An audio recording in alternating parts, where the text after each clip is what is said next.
Leading Ideas Talks podcast is brought to you by the Lewis Center for Church Leadership of Wesley Theological Seminary in Washington, D.C. Subscribe free to our weekly e-newsletter, Leading Ideas, at churchleadership.com/leading ideas. Leading Ideas Talks is also brought to you by the Taking Church to the Community Video Toolkit. Explore strategies your congregation can use to reach beyond its walls with worship, community events, ministries, and service. Learn more and watch introductory videos at churchleadership.com/shop. And remember to stay up to date with the latest church leadership strategies and information. Please like and subscribe to this channel and click the bell icon to get updates for new videos. Connecting with people and helping them grow as disciples requires a new playbook and a new way of leading. Stephen Handy shares how his Nashville church is reaching and discipling people in unchurchy ways by getting to know their neighbors, forging new missional partnerships, and focusing intentionally on relationships. I'm Ann Michael. I'm a senior consultant with the Lewis Center for Church Leadership of Wesley Theological Seminary in Washington, D.C. I'm one of the editors of our Leading Ideas e-newsletter, and I'm pleased to be the host for this episode of Leading Ideas Talks.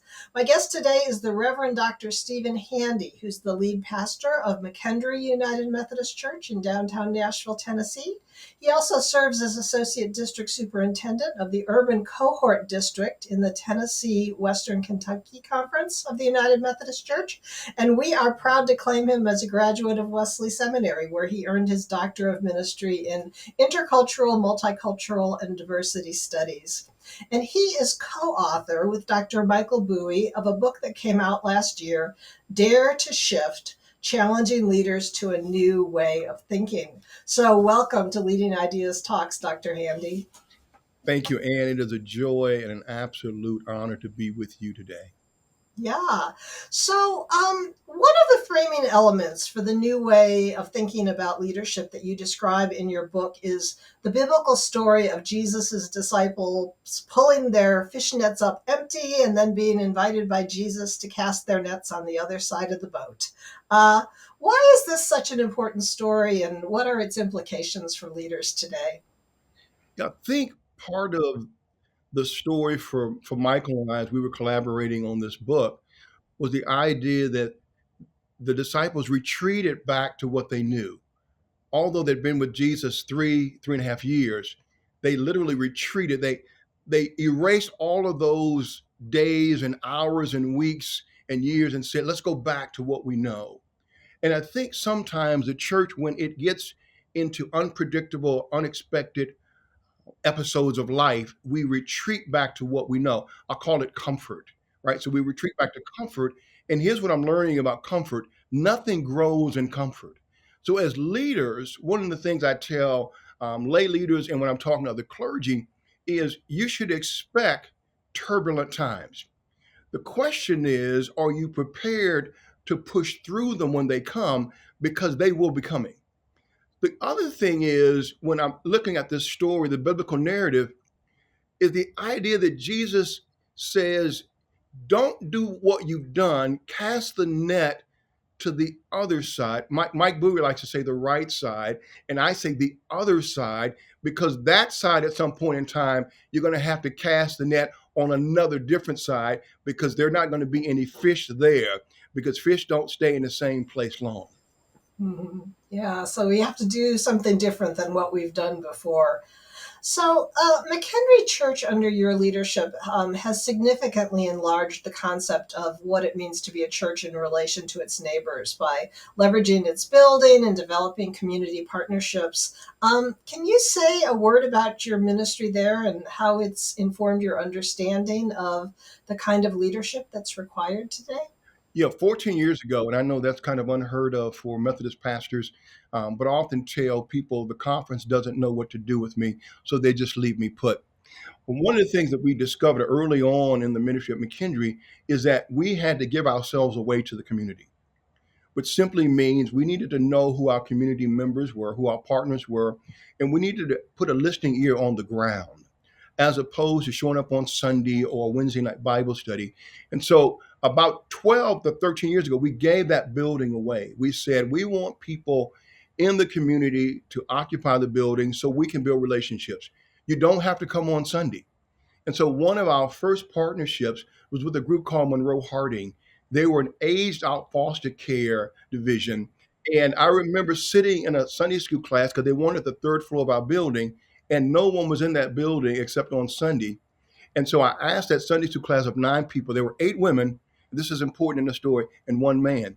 So these 8 women, after I told them about Monroe Harding wanting to come and occupy the space and be in relationship with young adults, probably 40 to 50 a week, they said, absolutely, Pastor.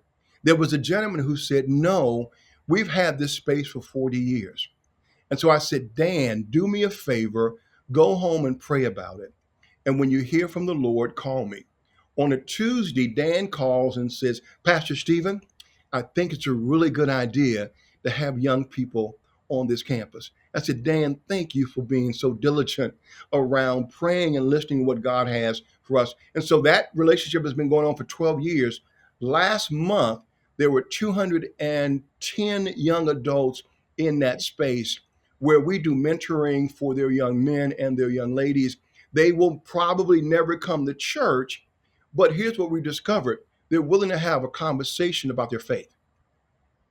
And so the beauty of that is we're trying to create spaces that relational capital can be built, because we contend that the building called the church should be a laboratory. It really should be a space of experimentation. And so if you can build that well, you build out what I call the culture of discipleship in the space. And so you don't have to use churchy language, right? Jesus didn't use a lot of churchy language. He used metaphors in the marketplace. And so that's what we've been trying to do through the years. And so since then, we've added about 5 or 6 other missional partners in that space. And so the building's being used Monday through Friday at about an 85 to 90% occupancy rate.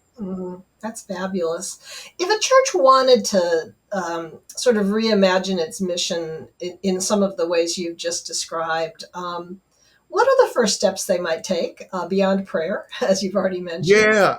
And thank you, Ann. I tell people prayer is not a plan, right? You got to put some footprints, some footsteps on your prayers. Here's what we discovered. Early on, we needed to know who was around us. And so we divided up the blocks.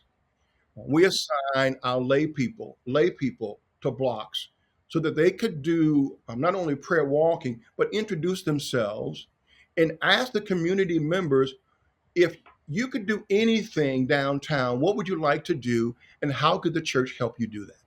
We took that data and we realized that there were a few needs. One was belonging.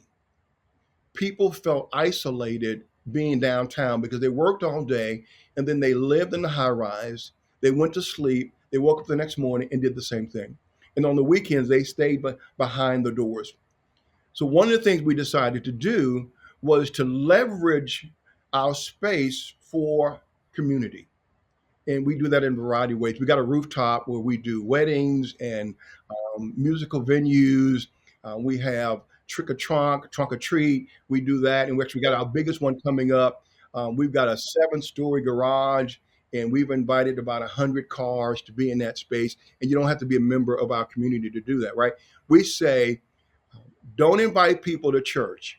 And I got in trouble my first time I said that from the pulpit. I said, invite them to a cup of coffee and sit at a table, because what you want to do is learn how to listen. And I think we don't get grades for listening, and we get grades for talking, right? The first words you utter, we applaud the babies. And then we take communication courses.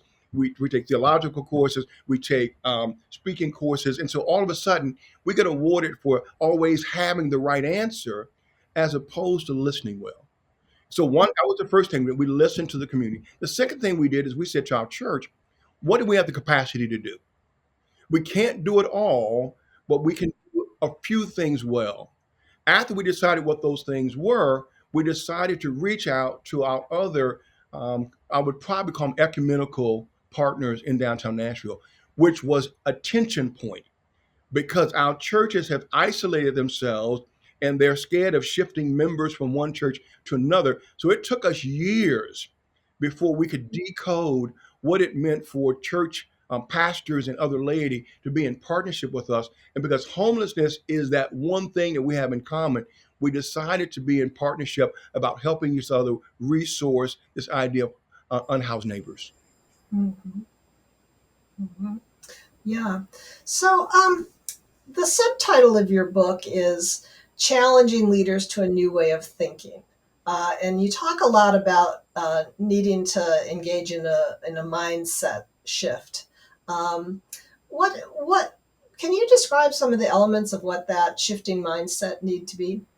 Yeah, let me begin by suggesting we're trying to change behavior, physical behavior. And we contend you can't change physical behavior without changing the mind. And so, what we're trying to help people understand is this idea of Sabbath. Sabbath is where you explore what's in your mind, what needs to come and what needs to go. And so we're trying to change behavior based on physical adjustments. And we're suggesting that Jesus changed behavior with the mind shift. He says we're called to have the mind of Christ, right? Paul says the mind of Christ. So he didn't say we're the body of Christ, but here's what we're learning. You can't shift behavior until you know who you are, until you have a deep self awareness of who you are, where you come from, what your identity is in, and our identity is in Christ Jesus. And what does that mean? It's a great phrase on a Sunday morning to say we have the identity of Christ. But the question is, do we have the behavior? Do we practice mindfulness? And every day for about 30 minutes, I sit still doing nothing. And it is the hardest thing for me because I'm an extrovert. I love being around people and I love being busy. I think busyness is a sin, Anne.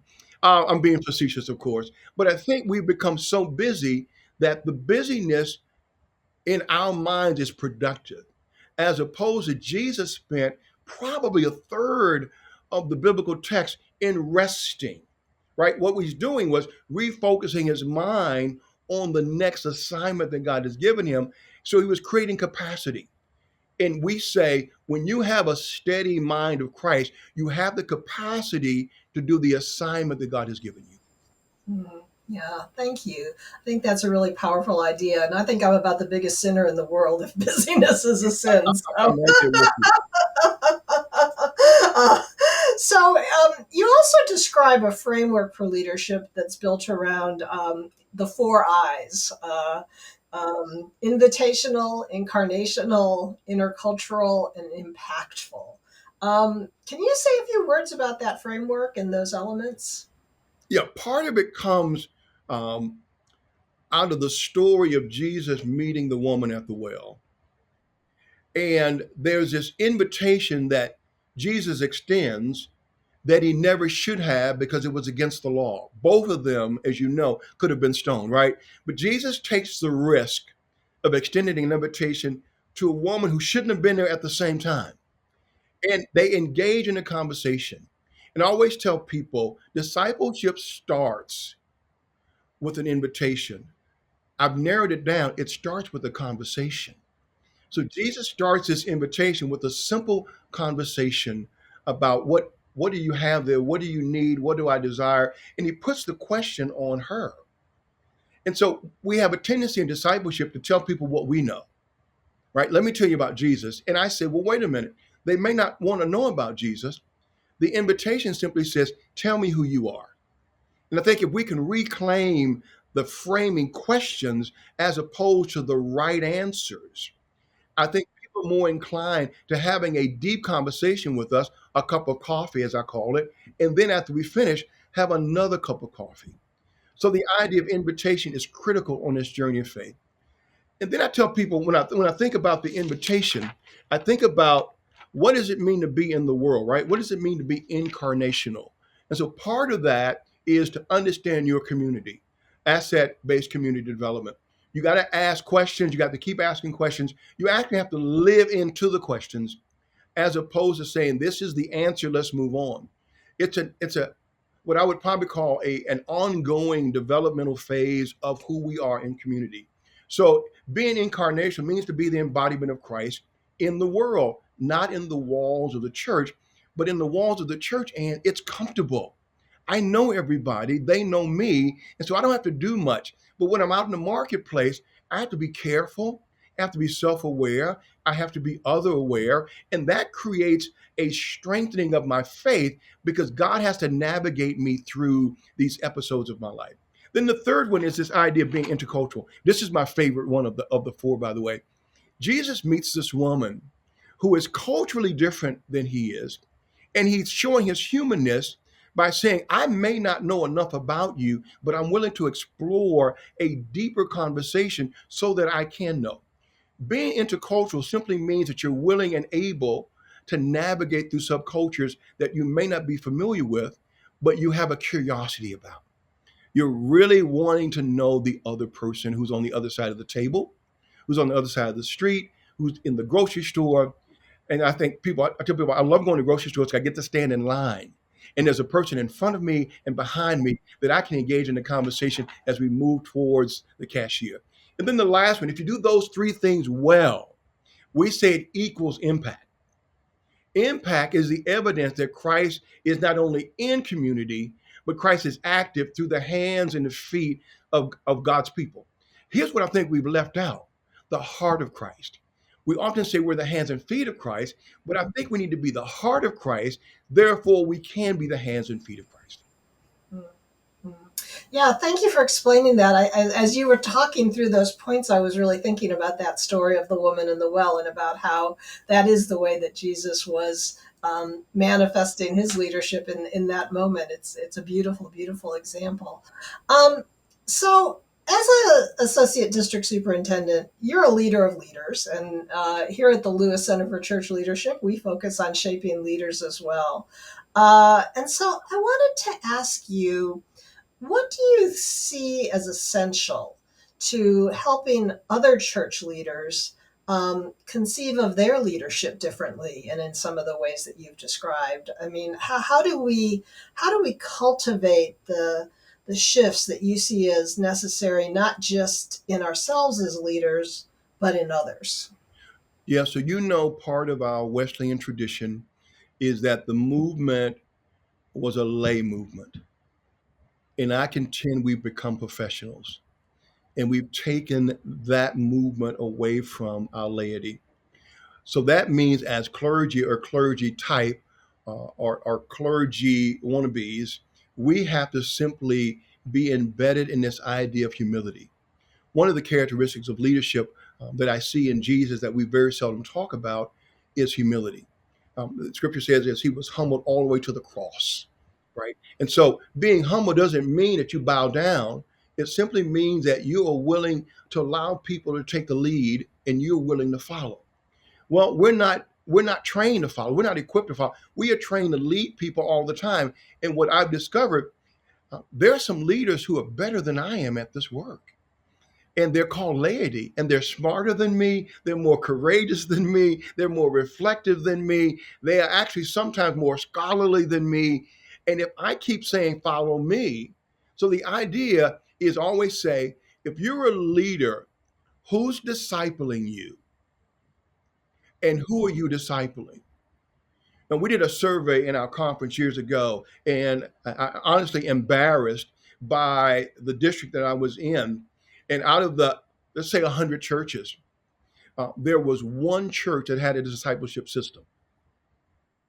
Now, I think they called it a discipleship system, but I'm not sure it was. So if our mission, right, is making disciples of Jesus Christ for the transformation of the world, and our letter grade is not a high letter grade that I want to bring home to my parents so they can sign off on my report card, then we have to humble ourselves and say, here's what we don't know. Number two, I think we've got to be courageous. We have to be willing to take risk. And when I say risk, it means to be prudent, right? It means to kind of work through what's the context, what's the challenge, what do I need to know, and who am I going to walk with? We've developed solo leaders. We sent pastors. We sent a pastor to a church to rescue it. And Jesus sends the disciples out, and it's not me. I'm not that smart, Ann. He sends the disciples out two by two. what if we were to reimagine leadership as a 2 by 2 formation as opposed to 1 by 1? So I think that would be another key. I think honestly, we are interculturally incompetent leaders.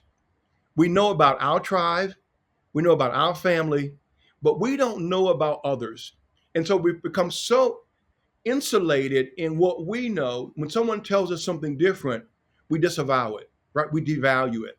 And so one of the things I'm learning in my openness around this journey of faith is I may not agree with it, but it will stretch my theological frame.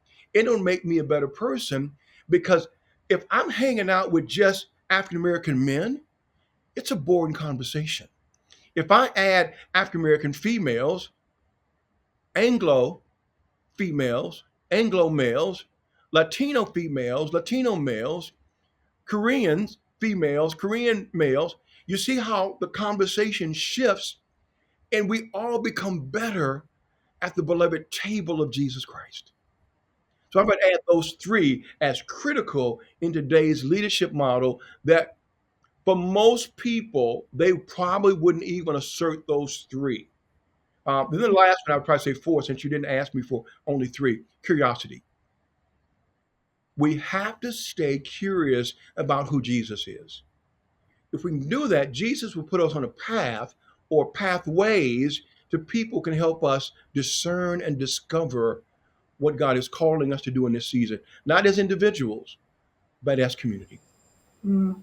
Yeah, well, thank you for your tremendous clarity around this. I want to pick up on a couple of points that you mentioned. I mean, the first one, I think your point about laity. I'm a layperson, and so all the time I'm, in ministry situations with colleagues who are clergy, and I'm sometimes the lone voice in the room saying, "But what about what about laity?" And I'm so happy to hear someone talk about a more inclusive paradigm of ministry because it is on the model of Jesus. I mean, Jesus didn't do it alone, and I think we sometimes forget that. But I also wanted to pick up the thread in what you were saying about discipleship because your book reimagines many of the pillars of the church's collective life. So you talk about fellowship and you talk about witness, and there's a chapter on stewardship. I was particularly struck by the chapter on recapturing and reclaiming the concept of discipleship because I think you sort of are suggesting a different playbook, and so I wanted to ask, how do you define discipleship, and how do you invite people into a life of discipleship? I knew you were going to ask me that question, Ann. And so I was mulling in my head because if I only say one thing once. And when you ask me to repeat it, I can never repeat anything I said once. So I'm gonna put it out there. Discipleship for me is the understanding of Jesus in his philosophy, in his patterns, in his practices, so that we draw closer to a relationship with God through Jesus, and we're willing to share that with others. That's it for me. It's not curriculum. It's an apprenticeship of practice because Jesus didn't have a curriculum.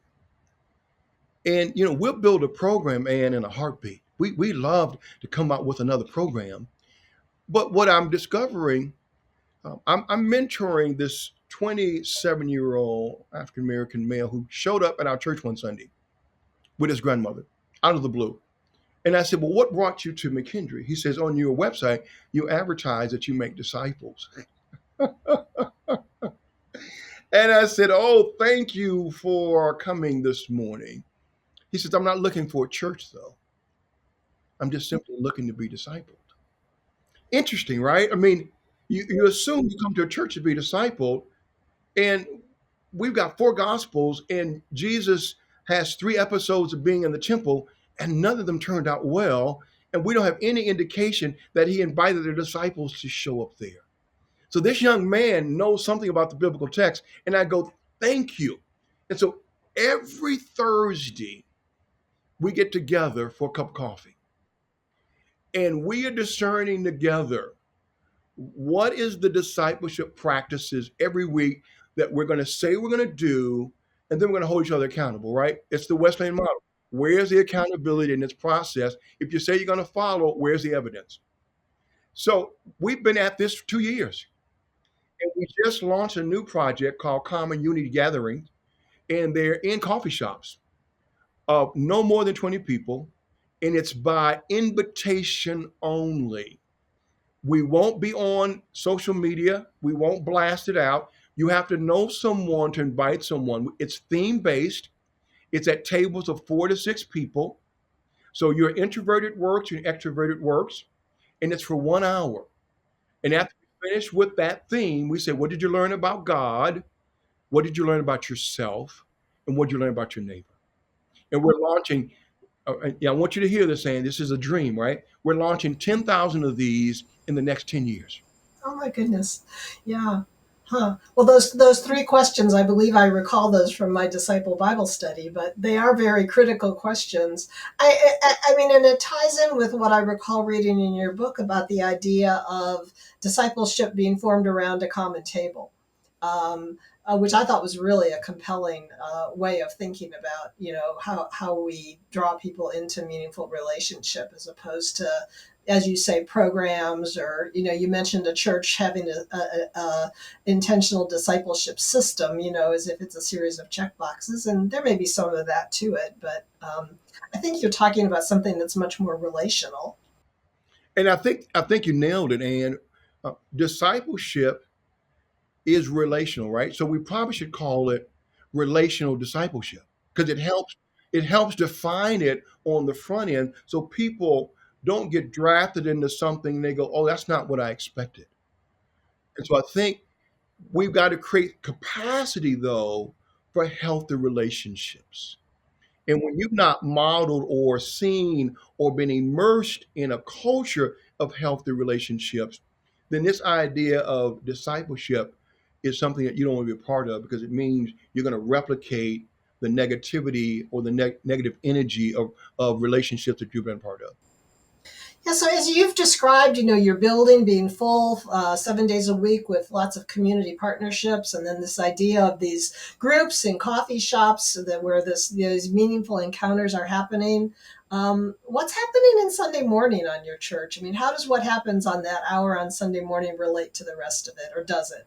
Yeah, so we tell people Sunday morning is the celebration of the encounters that we had with God and with God's people.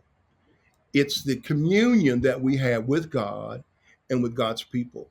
So celebration is a key word for us on Sunday. So where have we seen God, where have we seen God's people? How have we interacted? How have we interfaced? What did we offer? What did we share? Were we present, fully present? And we may have just been fully present with nothing to offer but our presence. So you bring that story into worship, and we say, worship is simply saying thank you to God. Now, we have songs, we have an offering, we have a proclamation of the Holy Word. We do all those things.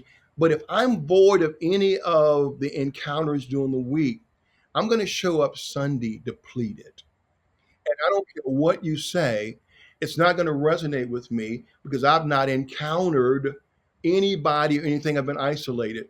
So when you come in, we have some meditative practices that we help you with as you're preparing for worship.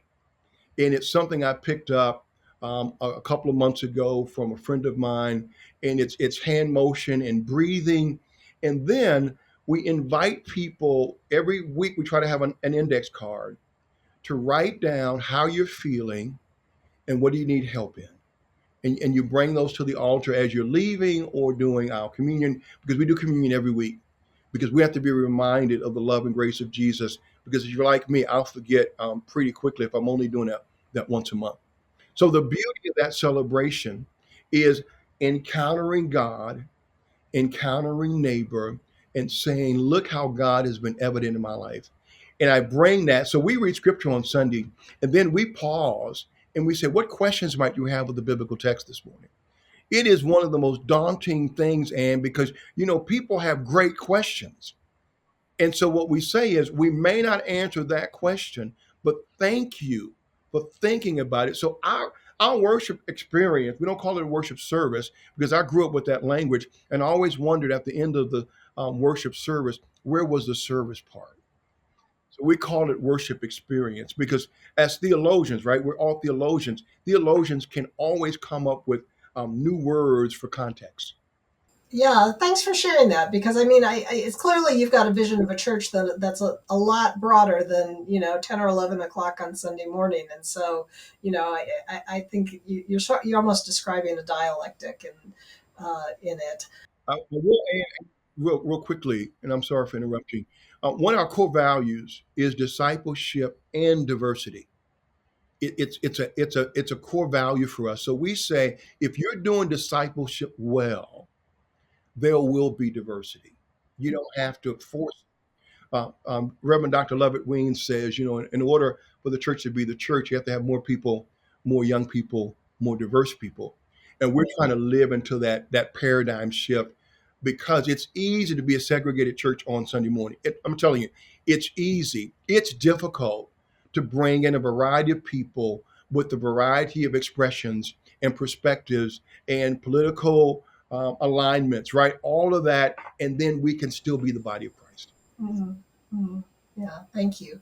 So, as a way of drawing this conversation to a close, one of the important themes that we've already talked about in your book is the idea of a mindset shift.